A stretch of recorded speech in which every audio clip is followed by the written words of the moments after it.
हिंदू राष्ट्र तो तत्काल बनाने की ज़रूरत है, बल्कि देर हो रहा है। जितनी जल्दी हो हिंदू राष्ट्र बना के हिंदू प्रधानमंत्री बना दिया जाए और मुसलमानों को पाकिस्तान भेज दिया जाए। उनके लिए नया राष्ट्र हम लोग बना के दिए हैं, तो वो लोग अपना वहाँ रहें, महंगा आटा खाएं, हम लोग सस्ता आटा खाएंगे। तो तत्काल व्यंग कर रहे हैं। नहीं, हिंदू राष्ट्र तत्काल बनाने की ज़रूरत है। देखिए, सनातन धर्म सबसे पुराना है। ओम की पूजा की बात अभी अब्दुल मदनी ने भी की है। मेरा ये मानना है कि निश्चित तौर पे यह धर्म सनातन धर्म या राष्ट्र सनातन धर्म ही रहा है। भारत का बंटवारा आज़ादी के बाद, उसके पहले ये बात सही है कि भारत विभिन्न रजवाड़ों में बटा था, लेकिन आज़ादी के बाद भारत का बंटवारा धर्म के आधार पर हुआ था। भारत के उस समय के कर्णधारों ने भारत को एक्चुअल धर्मनिरपेक्ष भी नहीं बनाया, एक ऐसा राष्ट्र बनाया जिसमें हिंदू मुस्लिम हमेशा होता रहे। ये कांग्रेस की देन है कि आपने धर्म के नाम पर देश बांटा। हिंदू राष्ट्र तो हैं ही हम, और इस देश में चाहे किसी भी पार्टी का सत्ता हो, किसी की हैसियत नहीं है जो राजनीतिक स्थिति आज की है, जो दलीय और चुनावी समीकरण है, कि भारत के संविधान को छू दे। धर्म, मजहब और जाति तो हमेशा से ही भारतीय राजनीति को प्रभावित करती रही है, लेकिन इस वक्त सबसे बड़ा मुद्दा जो है वो हिंदू राष्ट्र का मुद्दा है, जो सीधे तौर पर भारतीय राजनीति और आगे आने वाले चुनाव को प्रभावित करते हुए दिखाई पड़ रहे हैं। मुद्दे ऐसे बनाए जा रहे हैं। इन्हीं मुद्दों पर बात करने के लिए हमारे साथ यहाँ पर इस पप्पू की अड़ी, जो 80 इलाके में एक मशहूर चाय की दुकान है, हम यहाँ पर आप पहुँचे हैं। और यहाँ पर ये दोपहर का वक्त है और अड़ी जमी हुई है चाय की। तमाम बुद्धिजीवियों से लेके यहाँ छात्रों से लेके, चूँकि BHU विश्वविद्यालय बगल में है, तमाम यहाँ पे लोग जुटते हैं। एक आम से लेके ख़ास तक का तबका यहाँ पर आता है। इनसे जानते हैं कि आखिर हिंदू राष्ट्र की परिकल्पना क्या है और जो वर्तमान भारतीय राजनीति को ये किस तरह प्रभावित कर रहा है, और क्या ये भारत में संभव है। पहले अपना नाम बताइए। अशोक पांडे। गुरुजी, ये बताइए कि हिंदू राष्ट्र की परिकल्पना क्या भारत में संभव है। देखिए, सनातन धर्म सबसे पुराना है। ओम की पूजा की बात अभी अब्दुल मदनी ने भी की है। मेरा ये मानना है कि निश्चित तौर पे यह धर्म सनातन धर्म या राष्ट्र सनातन धर्म ही रहा है। यहाँ की नदियों का नाम गंगा, जमुना, सरस्वती क्यों है? यहाँ के पहाड़ों का नाम हिमालय या विंध्य पर्वत क्यों है, सुलेमान क्यों नहीं है? मेरा ये मानना है यह राष्ट्र ऑलरेडी सनातन राष्ट्र है, इसमें कोई दो राय नहीं है। एक राष्ट्र जरूर धर्म के नाम पर इसी राष्ट्र से बन गया जो आज हमसे अलग है। बकिया आज यह राष्ट्र सनातन धर्म की तरफ जा रहा है।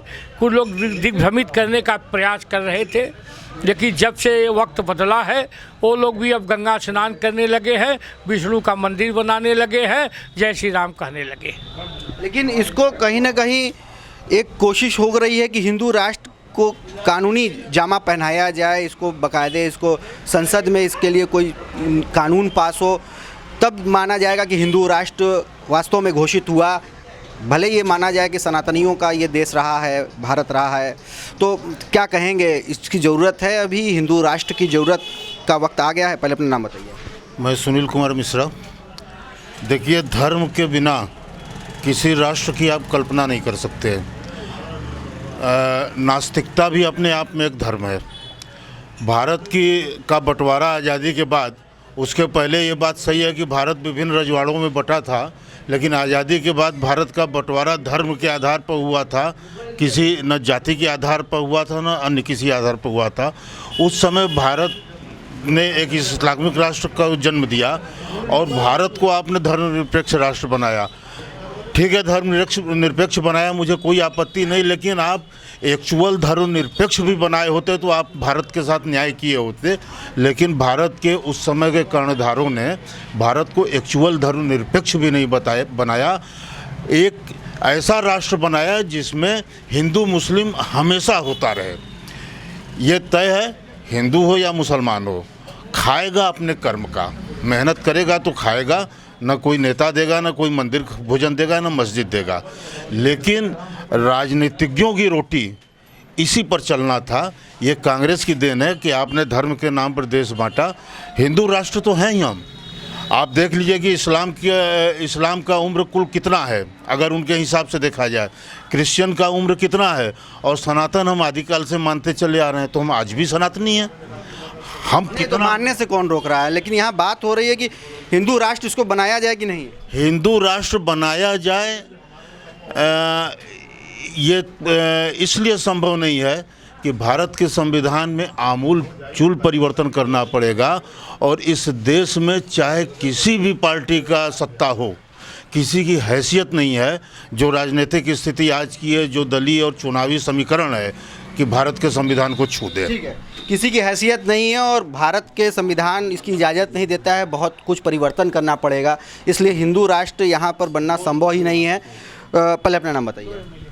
दीनबंधु तिवारी नाम है मेरा। जो बात अभी हो रही है, तो क्या इस तरह की जो एक हवाबाजी सिर्फ चल रही है हिंदू राष्ट्र के नाम पर, सिर्फ एक एजेंडा चलाया जा रहा है, क्या मुद्दों से भटकाने की कोशिश हो रही है, कि वास्तव में इसकी जड़ में, इसकी ज़मीन में हिंदू राष्ट्र बनाने की बात कुछ हद तक संभव है? नहीं, यही सही है कि मुद्दों से भटकाने की एक हवाबाजी ही है, क्योंकि भारतीय संविधान अपने आप में विश्व का इतना गहरा और मजबूत संविधान है कि इसको दुनिया के लोग इसको झांकते हैं कि यह देश और दुनिया का सबसे महानतम लोकतंत्र वाला देश है। और ये ऐसे नहीं बना, और इसमें जब बैठकें होती थी, संविधान जब बन रहा था ना, तो किसी एक आदमी के चाह देने से नहीं बन रहा था, उस पर बहस होती थी, और बहस होते होते जो निष्कर्ष निकलता था उन्हीं चीज़ों को उसमें शामिल किया जाता था। तो ये जो धर्मनिरपेक्ष या पंथ निरपेक्ष जो ये राष्ट्र बना, तो इसमें इसके पीछे जो है एक बहुत बड़ा संदेश था दुनिया में, और दुनिया में उसी तरह की स्थापना इस देश की हुई। और अगर हम नकल करें पाकिस्तान की, और ये तो अगर हमारे ही बीच साथ का एक भाई अलग हो करके और छोटी छोटी बात करके आज इस नतीजे पर पहुंच गया हो, उसकी हैसियत आप देख रहे हैं। दुनिया की राजनीति में भारत का स्थान है कि अगर उसको आदर्श नहीं माना जा सकता है, कोई आदर्श नहीं माना जा सकता है दुनिया में, कोई बात ही करना बेमानी है। बिल्कुल। हम करें कोई गलत आदमी नाले में जाके गिरता है तो उसका नकल हमारे देश के नेता इस पर। हिंदू राष्ट्र का मुद्दा क्यों आखिर इतना तूल पकड़ता जा रहा है गुरुजी? पहले एक वाक्य बोला है ना कि मुद्दों से भटकाने के लिए, इस यहाँ पर इतने मुद्दे हैं, बेरोजगारी के मुद्दे हैं, किसानों के मुद्दे हैं, और ये सरकार की जिम्मेदारी बनती है ना कि हमारे यहाँ के युवाओं को जो है उनके भविष्य के बारे में सोचे। सरकार की जिम्मेदारी बनती है गुरुजी, लेकिन रह के जो सरकार में बड़े नेता हैं, मंत्री हैं, विधायक हैं, सांसद हैं, ये रह के इस पे बयानबाजी कर देते हैं, जिनकी जिम्मेदारी बनती है कि मुद्दों की बात करें, वो इस तरह की बयानबाजी में करके इसको और हवा दे रहे हैं। तो चाहे वो पक्ष के नेता हों चाहे विपक्ष के भी नेता हों, तो क्या इस परिकल्पना को धरातल पर उतारा जा सकता है हिंदू राष्ट्र की भारत जैसे देश में? पहले अपना नाम बताइए। अब ये बहुत बड़ी समस्या है कि यह देश हिंदू राष्ट्र बनेगा कि नहीं। इसलिए समस्या है क्योंकि यह भारत है, हमारा देश भारत है, भारत राष्ट्र है, और भारत के अंतर्गत जो है तमाम प्रकार के रिलीजन हैं, संप्रदाय हैं, धर्म हैं। तो हिंदू धर्म है हमारी दृष्टि से यह राष्ट्र नहीं हो सकता, और एक बहुत बड़ा धर्म है। यह आप कह सकते हैं कि हिंदू रिलीजन नहीं है, और रिलीजन है जैसे इस्लाम रिलीजन है, संप्रदाय है, लेकिन हिंदू धर्म है, और यह एक व्यापक रूप में जो है हमें चारों ओर से घेरे हुए है। लेकिन यह मेरी मान्यता है। एक बार अटल बिहारी वाजपेयी से भी पूछा गया कि हिंदू राष्ट्र बन सकता है कि नहीं, तो उन्होंने कहा कि नहीं, अभी समय हिंदू राष्ट्र का नहीं आ रहा है, अभी भारत ही राष्ट्र रहेगा, और कब तक रहेगा यह नहीं कहा जा सकता है। यह मेरी अवधारणा है। और कहना अलग बात है कि हिंदू राष्ट्र बनेगा, कैसे बनाएंगे? यह बहुत बड़ा देश है, यह भारत है, भारत में नाना प्रकार के अनेकता में एकता, यूनिटी इन डाइवर्सिटी का देश कहा जाता है जी, अनेकता में एकता और यूनिटी इन डाइवर्सिटी का देश कहा जाता है। यह अनेकता में अनेकता, यानी कोई एक है तभी अनेकता संभव है। एक से ही अनेकता का उद्भव हुआ है, लेकिन चूंकि अनेकता है इसलिए कोई न कोई एकता का सूत्र उसमें विद्यमान है जो सबको जोड़ करके चल सकता है, और वह एकता का सूत्र जो है भारत है जो सबको एक साथ लेकर के चल सकता है। तो भारत ही एक एकता का मैसेज देने वाला है। हमारे साथ और भी लोग यहाँ पे मौजूद, अगर वो बात करना चाहें। जी अपना नाम बताइए सर।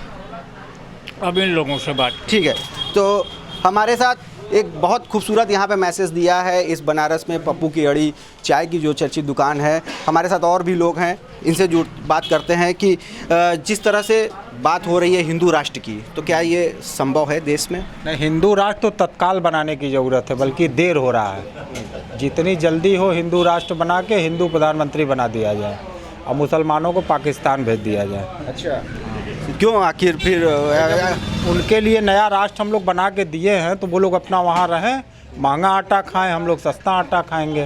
तो तत्काल व्यंग कर रहे हैं। नहीं, हिंदू राष्ट्र तत्काल बनाने की ज़रूरत है, हम लोग देर कर रहे हैं।